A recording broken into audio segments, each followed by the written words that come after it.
Welcome everyone to this Carbonable community calls. Today we will talk about the carbon neutrality for individuals. So learn how you can reduce your carbon emission and see where it comes from and what is the actual impact of it. And before we'll start also with a little bit of news about the Carbonable project. Hi everyone, hi Guillaume. Hi guys, very nice to meet you, to be with all of you guys. Thank you for joining this community call. I think it's a very interesting topic, and I hope that you will learn a few stuff along the way. Yeah, I hope it too.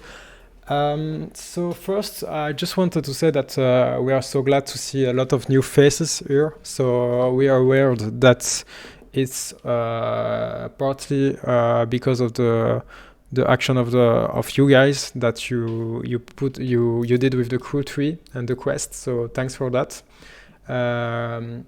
So that's one of the news, that the crew tree was very performant, and we hope that you enjoyed it a lot. Another thing was the badges. So for thanking you of your participation, we rewarded you with some badges. The badges level 2 have already been airdropped, but there will be another batch very soon, and the level 3 will come along in the next weeks. Dates to be determined. Another point on the crew tree was the learn and earn. I hope you guys like it. I think it's very important that now that we onboarded a lot of new members in the community, that you can learn the project from A to Z, if I may say. And that's it for the badges, crew tree and learn to earn. Maybe Guillaume, you can give us some insights about the events Carbonable covered this past few weeks. Yes, absolutely. We've been, let's say, lucky enough to be invited in different events that were actually super interesting. So there were various events. One that was actually like the Luxembourg Blockchain Week. So it was a pretty big event and interesting one, because like the day we were involved and we had the opportunity to present 2 times, was the topic was sustainability. So it was really interesting to see actually that there are various actors now that are more and more involved in the sustainability field within blockchain. So that's great thing to see the community moving that direction. We've been also like to the Geneva Sustainable Financial Hack. That we're happy to say that we've won the award of the favorite project. So that's also like something really interesting. We've been those were like the 2 main like events that we've been doing, and we will be also at the Climate Day in Paris on October 28th, if I'm not mistaken, or October 20th. I think it's 28th. We'll communicate anyway on the Twitter. But that's also super important, because there will be like plenty of big actors of the climate action field, and we've been invited, and we will have like a stand to present also like a Carbonable. So I think that's what it was event wise. And one last point, we'll briefly touch upon this, because there will be like a dedicated MAA for this. But as you know, like we've communicated in different ways, that we are moving to StarkNet, which is like the technology that we're using to actually build Carbonable right now. So you know that we've started in Cosmos, and now we are moving towards StarkNet. We'll have like some more information that will be shared toward this, the why behind the different steps, etc. There will be like some specific topics for this in the next few weeks. Yes, maybe a few words really fast on the fundings. On the funding, what do you mean? Yeah, the funding, the fundraising. Yeah, the fundraising. Sorry. Yes. All right. So we are getting close from the final line. Let's say we cannot announce anything officially because it's still in the process, but we are really at the very last kilometer, if we would say, of the entire race. It's almost here. Like we are It's like if we have handshaked with all parties and now it's all about administration, but we can't really disclose anything just yet. It's almost there. Perfect. Thank you so much. It was a question from Wester to West. So just to say before we begin our point on the actual situation of carbon emission today, there will be, of course, a secret password that will be given maybe at the middle or near the end of the community calls for the crew to request. So do not worry, I will not forget. Guillaume, I can let you maybe start on the main point of the community call if you want. Perfect. So yeah, let's discuss about carbon neutrality and carbon neutrality for individuals, which is like the topic of today. So maybe to give you a little bit of an agenda of what we're going to talk today. First is, let's say, a sort of a summary of where do we stand climate-wise. So we will heavily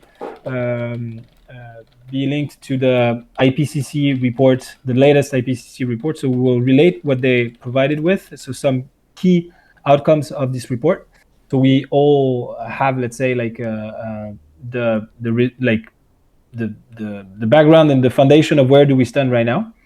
And then once we have this, like we will see like their recommendations to actually like go against climate warming, the next steps that they recommend, etc. We'll then understand a little bit more like why a carbon credit is called carbon. Like why is there carbon in there? Are there other type of greenhouse gases? What are their impacts? Why carbon credit and whatnot? So a little bit more on the technical part of why carbon credit. After that, we will see like why Carbonable is focusing on one of the solution and using carbon credit as one of the incentive as part of the model. And last, we will actually provide solutions, or let's say provide you like a short guide on how to get to carbon neutrality if you're an individual and if you're interested in moving towards that direction, obviously. So that's the agenda for today. So at any point, because this is Ask Me Anything, don't hesitate to tell me, hey, Guillaume, I have a question. Stand up actually and talk. I won't take it bad. Go on stage and the goal is really to interact. So I hope like the information that we'll provide is useful. But if you have any doubts or questions, please come on stage or ask your question on Discord. Yes, in the community call channel in the town hall. Perfect. So let's start with the actual summary. Where do we stand climate-wise globally? So we often refer to what is called like the IPCC report. So first, let's define what is IPCC. So IPCC stands for Intergovernmental Panel on Climate Change. So to make it simple, this is a international scientific group that has been assembled by the United Nations that is specifically here exists actually to monitor and to provide recommendations onto climate change, its effects, its growth, its evolution, etc.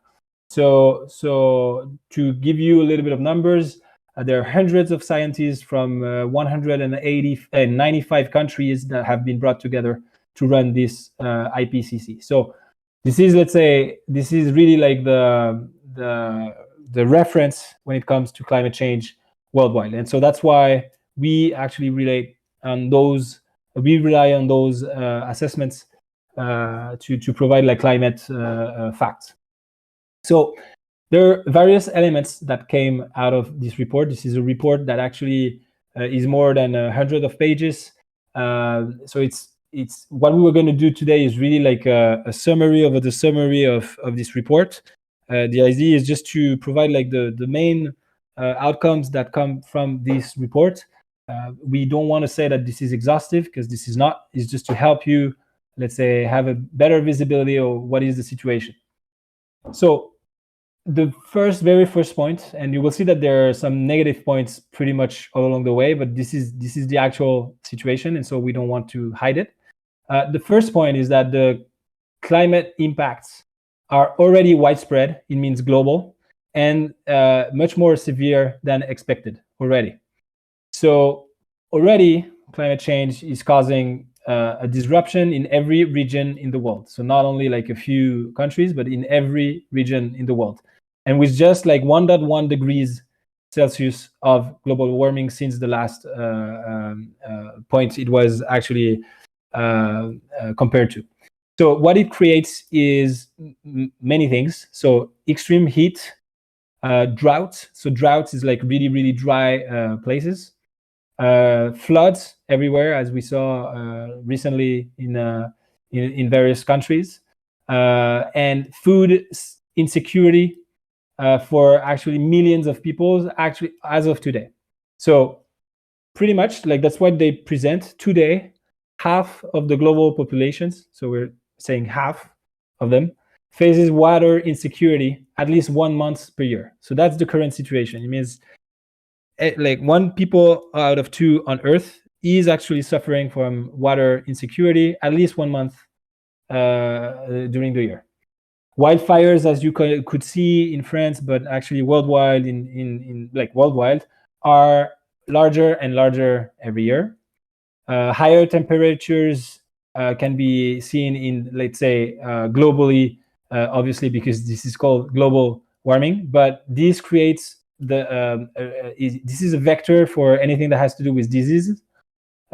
So there are plenty of new diseases that could come up quite soon because of the global warming. One of the examples that come to mind as of today is, for example, like the glacier that are actually right now melting. Those glaciers will actually create new diseases, illnesses that we don't know about. So that's like new illnesses, but also existing illnesses such as malaria are spreading much faster with higher temperatures. Also, so that's all that had to do with humans in a way, but it's actually really bad also for species as a whole, not only humans. So animals, there are some animals that actually suffer from food security because of global warming and are about to disappear or already disappeared. And corals, for example, that are experiencing a mass die-off as of today. So those are just short examples. So in summary, number 1, climate impact is real, is massive, is global, is widespread, and is really severe, much more than what we could think even like a few years ago. Let's say like what the mass could think a few years ago. So that's point number 1. Point number 2 is that we are locked into really worse impacts from climate change in the near term. So that's unavoidable. Like what we presented right before is the situation of today, and what we will see in the near future is much more. So even if like we rapidly decarbonize, even if we stop some greenhouse gases, etc., there will be some very significant climate impacts unavoidable until 2040. So that's what we call unavoidable. And I think it's important for everyone to understand that there are things that we can limit, but there are things that are already like it's already too late for some. It's just like it's much more like of a damage control than actually like we will resolve climate change together, because this climate change is on the go. So the IPCC estimates that in the next decade alone, climate change will drive between 30 to 130 million people more into extreme poverty. It will jeopardize food security and water scarcity for almost 500 million people, etc., etc. So those numbers are going to keep growing in the next decade, and that's unavoidable. Now, the thing is also to understand that this is because global warming is on the go. What we can do is actually reduce global warming. The thing also to understand is if we don't do nothing, the risks are much, much, much higher. So risk will escalate quickly with higher temperatures and with impacts that are not only unavoidable, but also irreversible. So that's something that is also important to understand. Is it's not only that like the irreversibility aspect of it. It means that those changes, there will be no way to go back. And so that's critical to reduce those the temperature evolution, because if we don't do it, it will cause effects that will be irreversible and you know, like a catastrophe for the human race as a civilization. So some numbers to help visualize this. The report of IPCC, what it shows is that every 10th of a degree, so it means 0.1 degree, every 10th of a degree of additional warming will escalate threats to people, species, and ecosystem, even limiting global warming to actually 1.5 degrees, which is like the target, right? The global target in the Paris Climate Agreement. Doesn't mean that it will be safe for all. That's the very minimum that we should target. So if we go much higher, if we go above 1.5 degrees, the consequences becomes much bigger. We will provide some examples.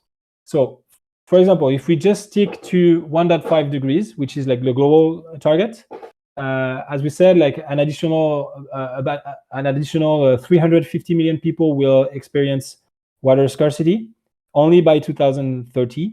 Okay, and about 14% of terrestrial species will face a high risk of extinction. So that's only with 1.5 degrees. If we go much higher, or only a bit higher, so 2 degrees, let's say, 14% is going to become 18%. If we go 3 degrees, 18% is going to become 29%. So it means almost a third. So it means, like, if we read the numbers, it means that if we increase by 3 degrees and not 1.5, a third of the global, let's say, biodiversity right now is at risk. So you see how it goes. So that's only on the biodiversity, but the idea is like that's the same for any other KPI. So and KPI in the sense of other elements. So food security, you go from right now, if it's 1.5, it's going to be 60 billion of people that could actually 60 billion of dollars damage.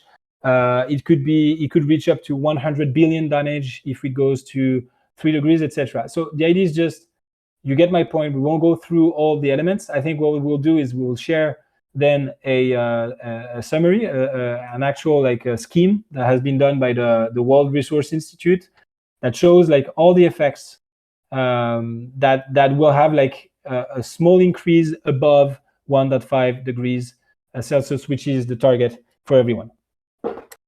So that was like that's what the point number 3, which is, if we don't do anything, risks are much higher than what we have with the 1.5 degrees target. Now, another point which is key to understand, and especially in the case of Carbonable, is that inequity, conflict, and development challenges actually heighten, so strengthen the vulnerability to climate risks. So it means it's not only about just like having some solutions that absorb carbon or reduce carbon emission and whatnot. It's also we need to focus also on inequity, conflict, development, sustainable development for local communities to actually let's say reduce the climate risk.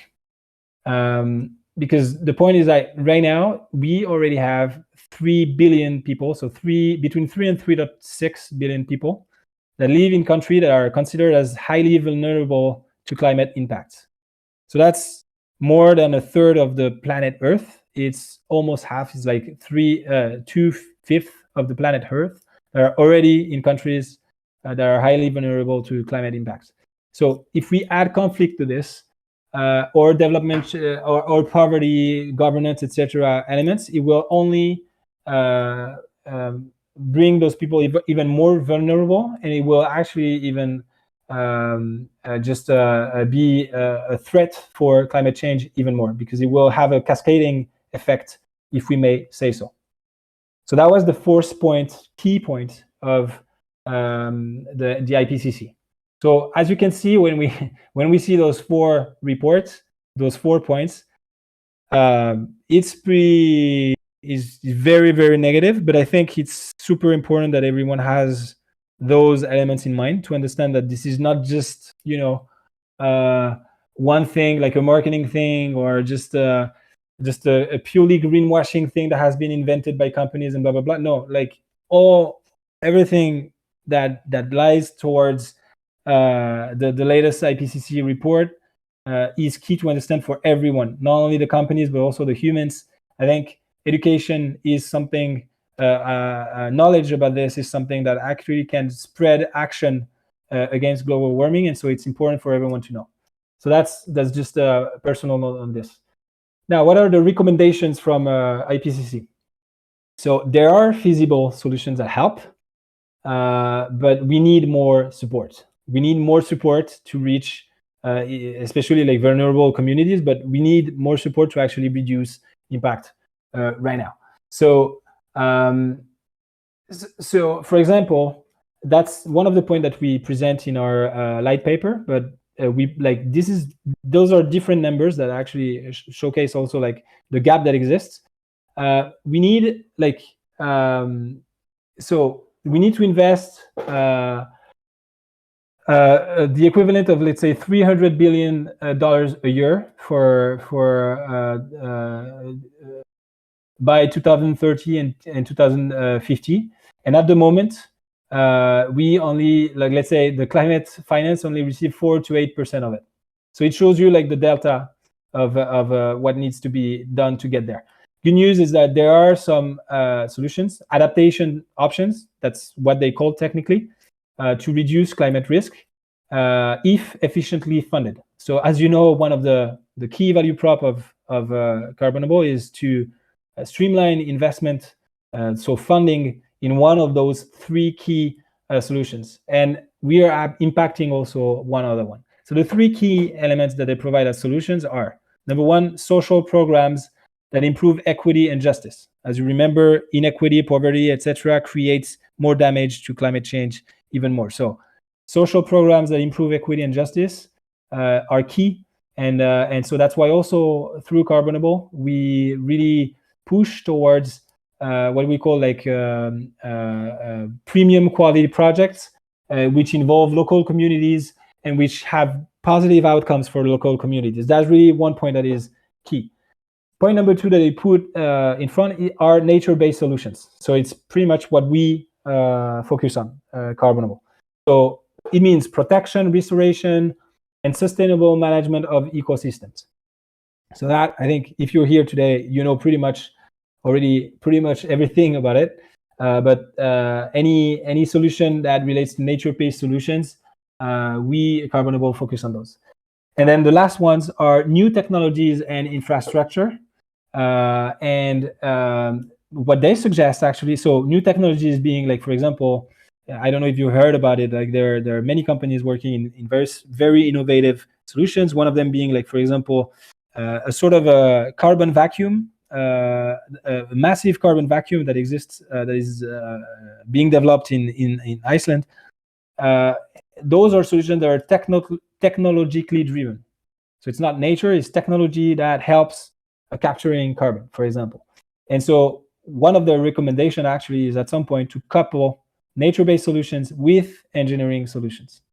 So those are 3 key, let's say, recos that the IPCC is providing to fight efficiently climate change. And as you know, we Carbonable focus on one of them, but include also like the first one that we discussed. Now, the next steps, this is sort of their the message that they've been trying to convey for the past decade, to be honest. But I think now, like, people are starting to realize we have a very, very rapidly closing window of opportunity for climate action. Is now or never. That's pretty much the message. Like, this is key. As you saw, every 10th of degree additional is creating irreversible and dramatic effects. So we need to go fast to not reach any additional 10th of degree. So that's pretty much their point. We need all, and when they say all, is governments, citizens, companies. We need all to act and to act together towards limiting climate change. So that was like the full elements on the report of IPCC. Do you guys have any questions so far before we actually reach to the actual carbon credit aspect?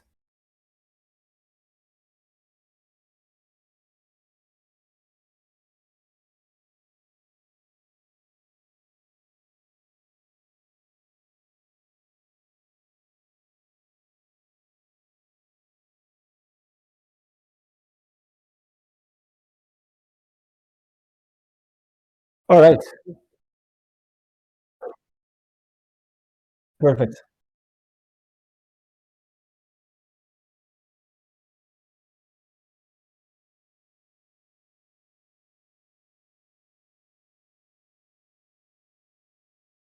Perfect. Let's do that. All right. So, well, what we've discussed before is we need to act, and we need to act quickly. So why carbon is getting attention? Why carbon and other greenhouse gases? If we go global first, why carbon and greenhouse gases have been pointed out? The thing is, like, we realize that those gases are responsible for increasing drastically the global warming. So, like, all scientists are unequivocally do agree on this. There are some identified gases, human-produced gases for the most part, but also like naturally produced. But it's just like human generating those, accelerating their emissions, are responsible for global warming, or are have a strong impact on global warming. So carbon, as carbon credits suggest, is one of them, but this is not the only one. So you have carbon, which is really well known. You have methane, which is really impactful as well. We'll see that later. You have nitrous oxide. You have halocarbons, and you have molecular hydrogen. So those are, let's say, the main greenhouse gases. Now, why carbon out of those is getting all the attention when there are so many other greenhouse gases? So the thing is, like, carbon historically has caused the most of the warming between the 16th century and, let's say, 2011, and its influence is expected to continue. So other gases have a more patent heat trapping ability, so it means that they can even heat more. So, for example, methane, but they're less abundant in the atmosphere. So that's why, let's say, CO2 has been known by everyone, and so that's why a carbon credit comes from here as well. One other elements out of this is that carbon remains in the atmosphere much longer than the other gases that we discussed about. So, for example, methane is going to stay roughly a decade in the atmosphere before being converted actually into carbon. So it's funny, but the point is, like, methane as a single gas is trapped 10 years in the atmosphere before leaving it. And while, for example, for nitrous oxide is gonna be a century. For carbon emission, for 20% of them, it can go actually up to 1,000 years, and for 10% of them, it can go up to 10,000 years. So that's why, also, in a way, even though methane creates more global warming, if we consider, like, the entire life cycle of those cases, that's one of the reasons why carbon is the most famous, and wrongly so, but is the most famous greenhouse gas on Earth right now. So that's about a context. Now that we're talking about carbon credits, I think it's important also for you to understand that it's not only about carbon. So one carbon credit equals 1 metric ton of carbon equivalent. And so that's the important piece. So it's a carbon equivalent tone. It's not a tone of carbon per se, it's a carbon equivalent tone. So the thing is, this is a community, like this is taking into account all the other greenhouse gases. For example, if a company recovers methane from waste as energy or destroys it before it enters the atmosphere, the use of that methane or its destruction leads to the creation of a carbon credit. So it's just to give you like the entire context here. So when we say a carbon credit, we might actually call it a greenhouse gas credit. That would be actually more closer from the reality. But the idea is a carbon credit is a ton of carbon equivalent. So that's about like the let's say the specification, like the clarification on that front. So is everything clear about carbon credits and greenhouse gases?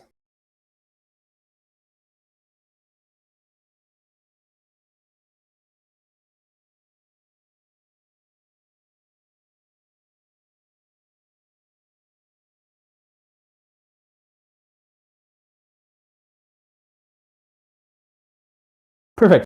So carbon credits, we discussed it, and then that goes to the transition of after, like the next transition. So carbon credits are a new commodity that represents a certified reduction in the emission or accumulation of greenhouse gases in the atmosphere. So as you know, we've discussed it various times. This is a financial incentive also that has been created to finance projects that help capture carbon. And so which solutions exist? There, as we saw, there are technological ones and there are nature-based solution ones that actually generate those carbon credits. Now, we, Carbonable, focus on the nature-based solutions, as you know. Let's dig a little bit into what type of nature-based solutions do we focus on and why. So if we can summarize it, there are three type of greenhouses, three type of nature-based solutions that we focus on. So first there is the green carbon, then there is the blue carbon, and then there is the agroforestry related carbon. And we put them in three different categories because they don't have like the same application. So let's go one by one. Green carbon refers to anything that has to do, let's say, on the earth, restoration, so regeneration in our context. So it's a regeneration only.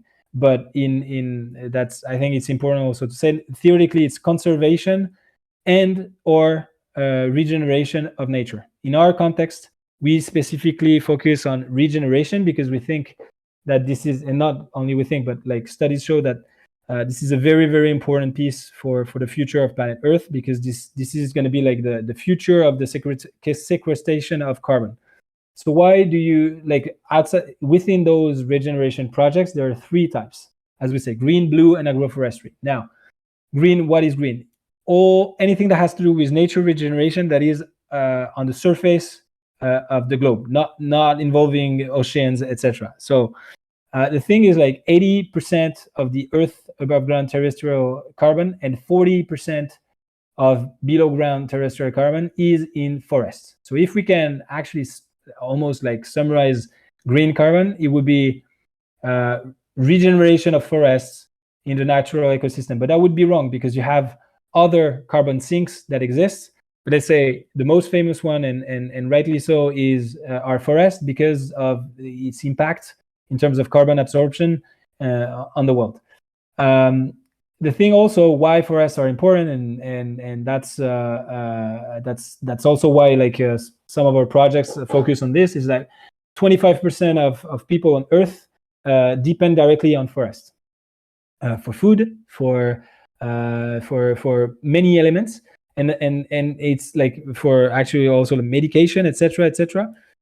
Earth is a fundamental, forests are a fundamental source for the livelihood of the planet Earth. And so we focus on some reforestation projects for that. Now, there is also the blue carbon, and blue carbon ecosystems, they have a critical role to play against global warming. So that's why we focus on them. The thing is, like, those blue carbon ecosystems, they can absorb 4 times faster carbon than the tropical forests, and 10 times faster than the temperate forest. So temperate forest would be, for example, the ones that exist in Europe.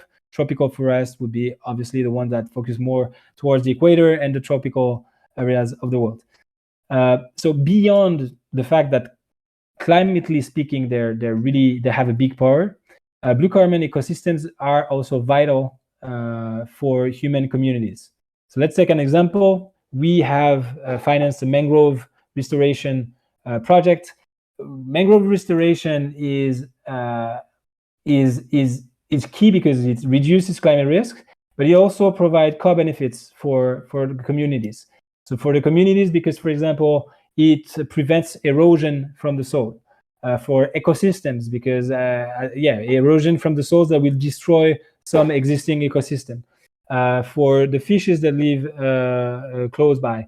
For the human health, because it can actually create some diseases and more. So the idea, again, is always, when we support those projects, we don't only focus on the carbon sink part of it, the actual, just like the sequestration of carbon. Every time we go and finance a project, it's A, you do good for the climate, for sure, but B, you do well for the local communities.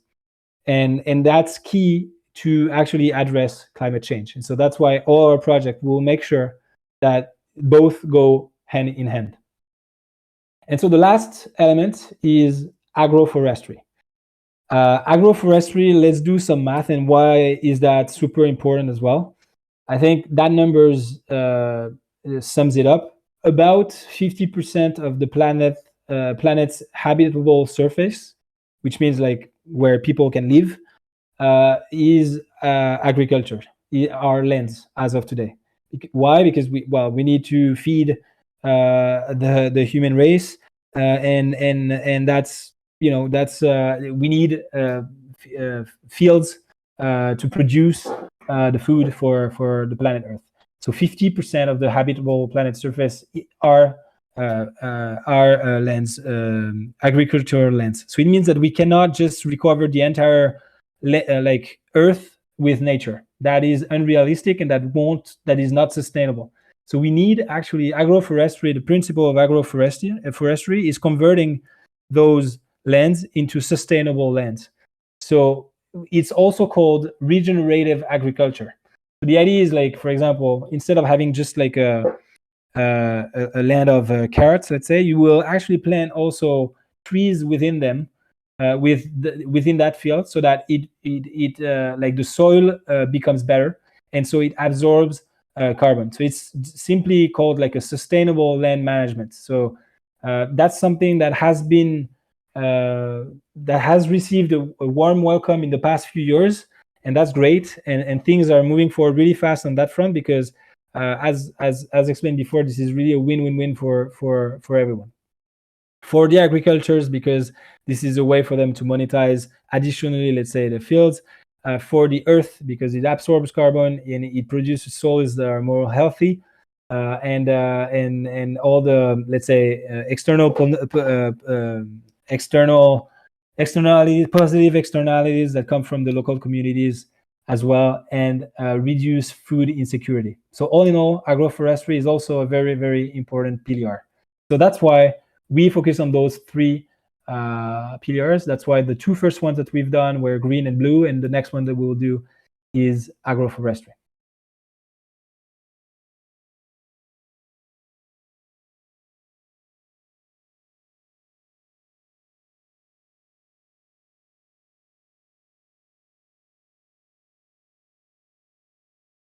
Absolutely. I think to go back to Carbonable's mission a little bit, is we are here to streamline and to, let's say, catalyze investments in those sustainable nature-based solutions.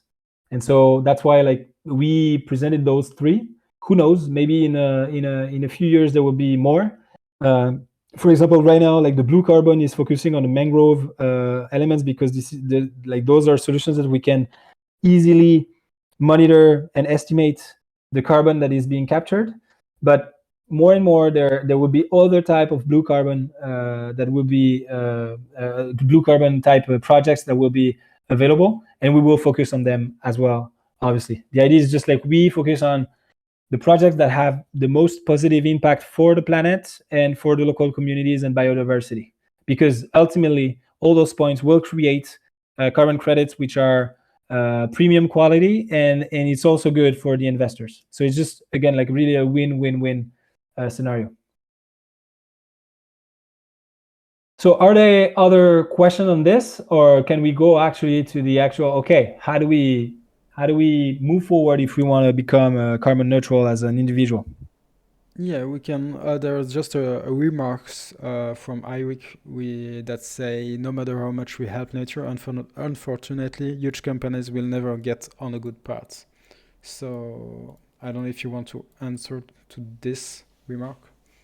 Yeah, I'll go actually on the positive side of things. The thing is, like, companies like carbon credit has been created for that, put a price on pollution. Right now, the price of carbon credits is still, let's say, accessible. So some companies don't see it as a strong enough incentive as of today.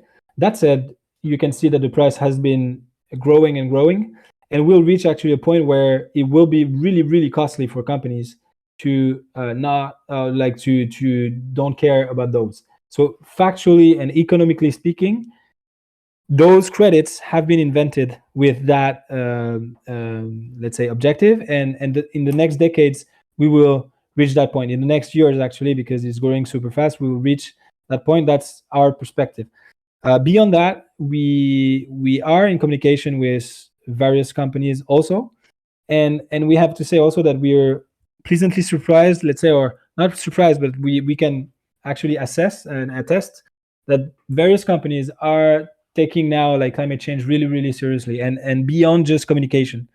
They know that, you know, like we all have our duty in limiting like the climate change, that there are strong actors in this, and they're really taking it super seriously, because A, this is a duty, as I said, and B, because actually also, if you do it well, it connects you better with your potential consumers. So again, like, the idea is not to say like you know, companies are angels and or evils or whatnot. It's just like we are all part of the same boat, and we all need to do efforts. And I think, you know, and we are also we need to look at ourselves as well. We all need to do much efforts. Us as a civilization right now don't do enough efforts, even beyond companies. We need to do more if we want to limit those gas emissions. So we are all on the same boat. Maybe we can move on already to the solution for individuals, so they can know a little bit where they can act to reduce their carbon emission. As it's there is almost 10 minutes left. Maybe we can push on a little bit for question, but yeah. Okay. Perfect. Thank you. So just to give you a little bit of an idea, let's say the number of tones per person, like, okay, there are two ways to proceed. Either you're sort of lazy, let's say, and you just want to know approximately how much does an individual generate ton of carbon in a specific country, and then you base your efforts on this. Or you can be more granular, and you have tools that actually help you to calculate more precisely your carbon footprint. So there are some let's say analysis that have been done where you can see that like the number of tons of CO2 per capita fluctuates a lot, actually, from one country to another. So if we take like some renowned examples, for example, whether you are in Qatar or you're in the US, there would be a strong difference. Qatar being like roughly 35 tons per capita versus the US like 14 tons per capita. You will also see that depending on the studies, those numbers may vary. So those are just like, let's say, rough numbers. But if you want to go more into details as to like trying to estimate actually how much you generate carbon, you as an individual, yearly, you can use, like, we pinpointed like two tools that we can share with you after. One is called, like, as it sounds, footprint calculator. So it's footprintcalculator.org. So that's one element that exists. And another one, which is actually that has been created by WWF, so the organization that everyone knows, which is footprint.wwf.org. So that's another tool that exists where you will have a couple of questions. Like, how do you go to work? Do you have a car? How big is your apartment, etc., etc. With all those elements, and where do you live, etc. With all those elements, you can have like a precise or more precise carbon footprint estimate, individually speaking. So we can share those links, and we recommend you to do the exercise. You will see that it's actually not it's not long at all. It's a couple of minutes, and you will get like an actual, like, a good estimate, or better estimate than just taking the average. And you will see that actually very much a lot of elements. What are the key elements that will make you reduce your carbon footprint? Because really, like, the process is that simple. Number one, I estimate how many tons of carbon I generate per year. So that's number one, is just like to have like a summary, like an actual, let's say, fact. I generate, let's say, I don't know, 6 tons or 7 tons of CO2 per year. Now, step two is how can I reduce it? Because, like, it's actually much more efficient to reduce than to actually sequester, i.e.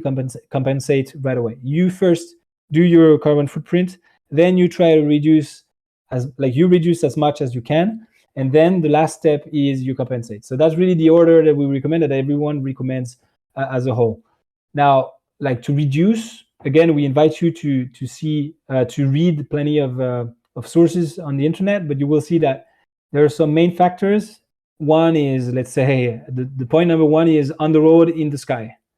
Obviously, the more you take your car and the more you take the plane, the biggest your impact will be. That's pretty easy to understand.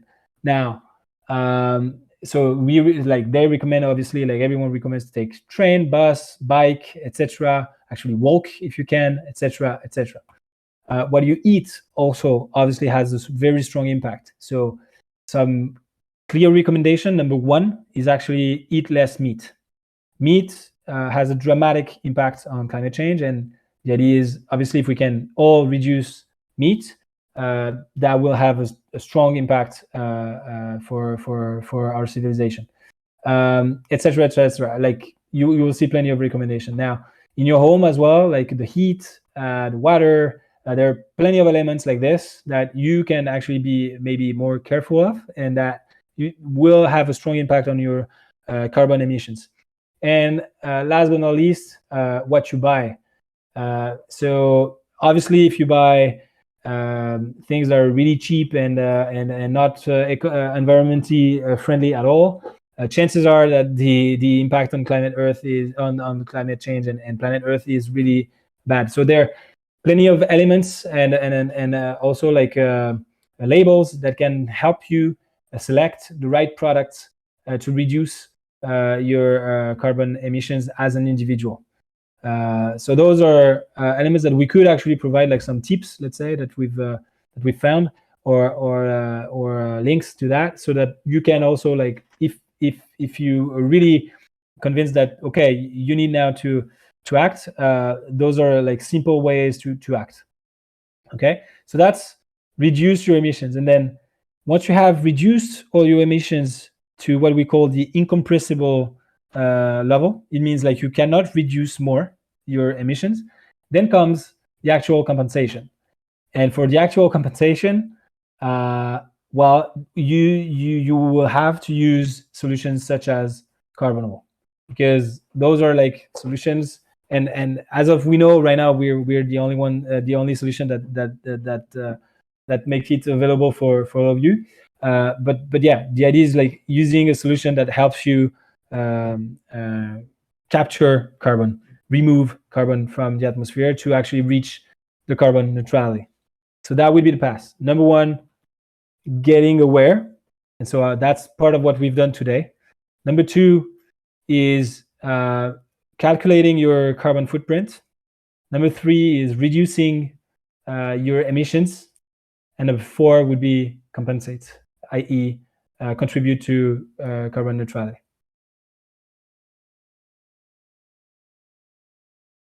Yeah, I hope it was clear for everyone, so you can act now and try to reduce your carbon emission. We will take some last question on the subject, then answer to the subject about the question that you asked that were not on the subject. If there are other questions, just ask them. I'm just checking there are not just recent one. We could do, Ramsey, a quest to the community to calculate their carbon footprint. That would be really nice too. Yeah, that would be Absolutely. really nice. Including farting. Yeah, including farting. Yeah, of course. I'm not sure it's in the calculator, but we'll try to do something. So there was a question from iWeek that was about the project that we are trying to get in touch, and if we want to partner up with projects. So I know Ramsey or Guillaume, do you want to answer to this one? Yeah, for sure. Absolutely. As we said, like the point, our goal is really like to streamline like investments in those projects. So we help on the project side, and we help on the financer side. We help actually on multiple fronts. We are the connector. We are the glue that makes it seamless for the different actors. So we've already like helped projects to be connected to the right certifiers, getting actually like getting to an opportunity to be funded and to be run. So we already did that, and we are obviously more than happy to help more projects to come to life. So absolutely, if you know, if you have projects in mind, or you know other project developers, then by all means feel free to introduce them to us. Okay, so maybe before answering the 2 or 3 last question, we can give the code for the quest on Crew 3. So the code is, just let me recheck that real fast. So the code to answer the quest on the Crew 3 for the attendance of the carbon community calls here was carbon emission. Just simply this. Carbon emissions with an S. So that you know you can answer it. The other question was more about the global of the project for the holders of the first and second mints. It was Sam. Sam wants to know when will be the next mint and when the yield will be coming from the 2 previous projects. Yeah. So two great questions and meaningful questions. So let's tackle them one by one. The next mint, that's a bit difficult to. Well, the two questions are kind of related in a way. There is one thing that you know that we're moving towards StarkNet, and so one piece that will unlock, let's say, both fronts would be like the StarkNet mainnet. Until we reach like the mainnet, we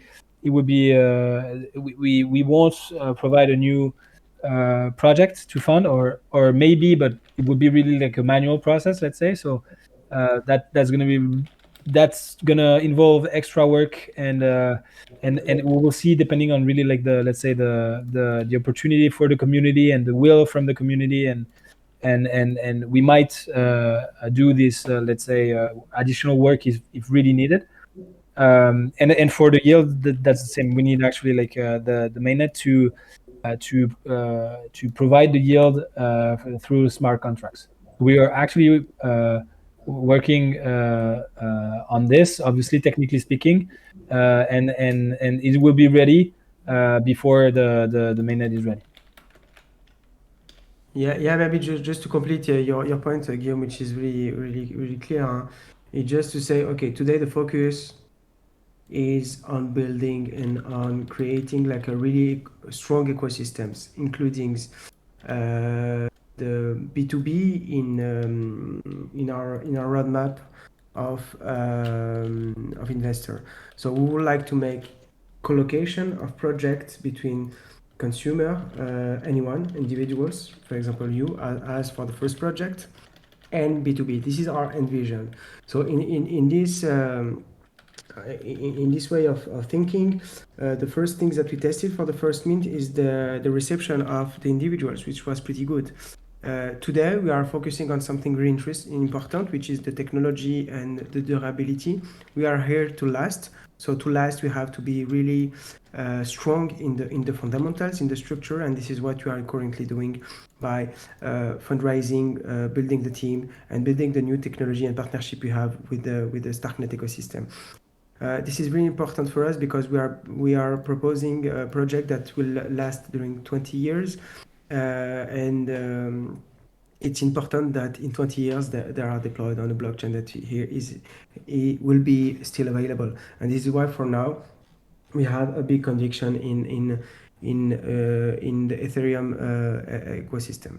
So this was the first topic. Second topic is the energy we're putting in creating like a really smooth approach in terms of tools. So we were a launchpad. We are not more a launchpad anymore. We are a launchpad plus a farming process to get the revenue from your investment. You are also a management system that will enable any individuals or companies to manage their assets, their financing, their accounting, and so on, that will be decentralized and automatized. So the idea behind is that we are offering to the B2B that are already compensating today, or the smallest, the opportunity to have a simple way using the blockchain to automatize with smart contract all the accounting from the mining and the farming of the credit carbon by financing the really high quality supply, but also during the whole life cycle of a credit carbon until the consumption. And the idea behind is that it needs to be like really granular for companies, for individuals. If you have only the wish, we are focusing on offsetting, so it's pretty easy for the investment part, but offsetting, you have to have a clear vision of the accounting around it, and we are putting a lot of energy here so that we stay on a market that is not in a bear market. Credit carbon is not an bear market because companies keep wanting more. So the idea is that we are focusing on it so that tomorrow, when you are on Carbonable, you are not exposed to the volatility of the bear market or bull market. We are always still on a trend that is under control and that is related to the decarbonization, which is a pretty high trend right now. So long story short, for the next mint, it's not a focus for us to provide a small mint for the community, because we will not validate a lot of hypotheses, because we already validated a few of them. If you launch a really big financing project, there is a risk to not fulfill all the minting, the selling opportunities, which is too high risk for the. We are really thinking in terms of business, and the same for you. The impact in terms of images can be pretty high. So what we want is to have an experience, a use case with the B2B, and we are focusing on the big project with the big companies or small companies, but like together with the community. We will always try to let a place to the community to invest with the B2B, and this is what we want experiments in terms of use cases. So we are taking our time. We are building strongly, but very with a lot of strategy. So it's not a NFT picture project. There is a partnership behind. There is a certifier. There are project holders. There are company and so on. So this is what could take time, and this is why we will take the time to launch what is meant to be launched. And for the rewards, as Guillaume said, we are working to provide an experience on Starknet to distribute and to account, even if the claimable, it will not be claimable day one. It will be farmable, let's say, and we have people from the teams that are right here and that are doing an amazing job. And we will explain you very soon what is behind the farming process, because it's not only financial, it's really a strong process that is a bridge between the off-chain process and on-chain, and that this is what we will provide through our farming. So you will have two waves. The first wave of interacting with doing the bridge and interacting with the smart contracts, starting the accounting, and when the magnet will come, as Guillaume said, the claimable will be available, but the accounting will start day one. Okay. Yeah, thank you, Ramsey. Maybe we can do a last one if that's all right for you. Then we can put an end to the community call. So it's a question from LRD. He said that Ben was interested in the project and he wants to know if we will do something with Starknet ID. Of course, we will do something with Starknet ID, but keep posted. Perfect. That's a short and sharp. Perfect. Say what we did, but yeah, of course, we love what they're doing. There is a lot of things that we are thinking about the identity, about the rewards, the community reward, and so on. We worked on that topics, and Guillaume worked on it in Geneva, what was part of the hackathon we ran.